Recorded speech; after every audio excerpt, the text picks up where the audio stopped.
So, the end of a good day of running, the summit got hosed off, and the only thing I did was, I'm pretty sure I broke, it's not going to be good, I think I broke the whole housing. This is loose, and it looks like the screws have come out, and it looks like there's nowhere, you can barely see, it looks like there's nowhere for the screw to go into anymore. So I think, unfortunately, that's one big piece in there, and that whole thing needs to come out, and the drive shafts need to come out and everything.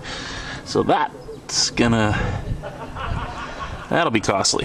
Believe it or not, that wasn't the biggest casualty of the day. Hello, MERV.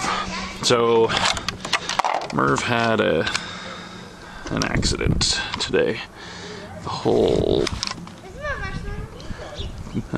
frame is broken here, so darn. So anyways, instead of worrying about this right now, I'm going to enjoy one of those, and I'm going to go sit by the fire with my kids. Okay.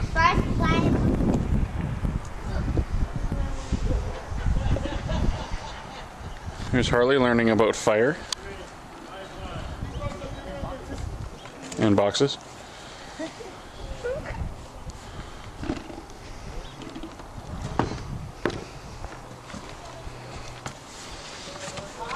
Hey Harley, what you doing?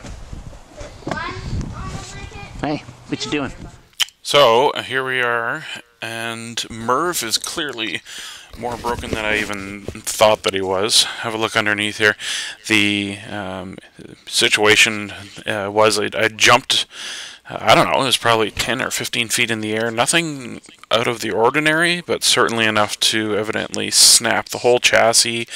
Also, I broke the caster block back there as well. So I'm going to have to, unfortunately, I hate it when I break a chassis because that just means I'm taking the entire thing apart. So this is a, let's say, I'm going to treat it as a good opportunity to clean up the MERV and get all the sand out of the parts and everything. My plan is I'm going to get myself a new chassis, and I'm going to dye it black, and I'm going to walk you guys through that because there isn't a whole lot of videos online on how to dye plastic, and I don't really like how the light gray plastic. I had always kind of wished that my MERV could be all black, so I'm going to get the new chassis, dye it all black plastic. To be honest, I don't see another version out there of I don't see another version out there of MERV that has a better plastic or anything, and I'm sure I could spend a ton of money and get an upgraded version, but I don't know. I'm gonna be okay just getting this new one. I wanted to show you guys the tools that I use. This driver set that I use here is something that I recommend to everybody. The stuff that comes with your cars, you're ready to race and otherwise, is just garbage. Spend a little bit of money, go out there and get yourself a nice driver set, something where the top has the little spinnies. That's the, I don't know what they're called. Anyways, it'll really help. So I'm surprised, to be honest, that my E-Revo didn't survive this crash, but as I go onto the forums, I'm not the only one. It sounds like a lot of people have had that trouble, and then just really oddly, a lot of people have had this trouble just with the factory setup. So they say, you know, like once I got the new chassis put together, and I've never had a problem since. So that's really weird because I'm going to go out and buy the factory chassis again, but so as you can see, what I've done here is just taken the back end off because I wanted to make sure that I didn't damage those springs any further. And you can see it's actually the bulkhead that I've broken.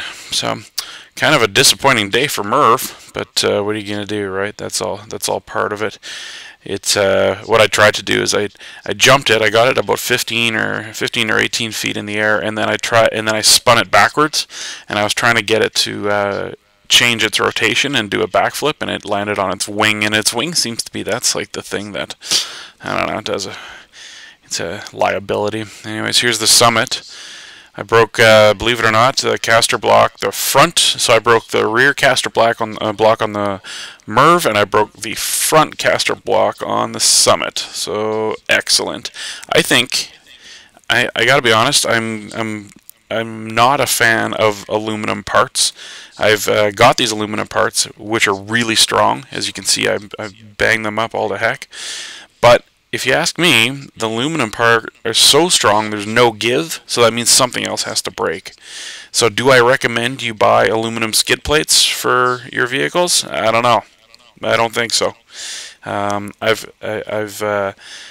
you can see, I pound on these things really hard. They're scuffed up like you wouldn't believe. I've hit concrete walls with them, but so they have survived, and I've broken another caster block. So I don't know. I don't think I do. I don't think it's a good idea to put aluminum parts.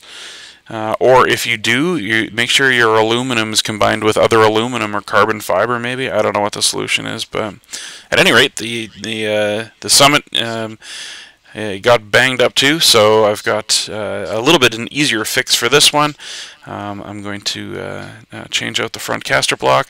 This will give me an opportunity to get the differential out and get it cleaned up as well, and make sure that it's got enough oil in it and what have you. So I don't mind doing this fix. As you can see, I'm holding in my hand here the rear caster block that I fixed not too long ago. So these things tend to break over time. So an interesting weekend of running all together. I'm off to the hobby shop on Monday, I guess. Anyways, so that's it, you guys. Thanks very much for watching, and wish me luck with all my fixes. I'm not going to bother. I don't think I'll film the caster block fix, but I will film for sure the how I dye the chassis. I think that'll be really interesting. So look forward to that. Take care. Subscribe. Write a quick hello in the comment section below, and we'll see you next time.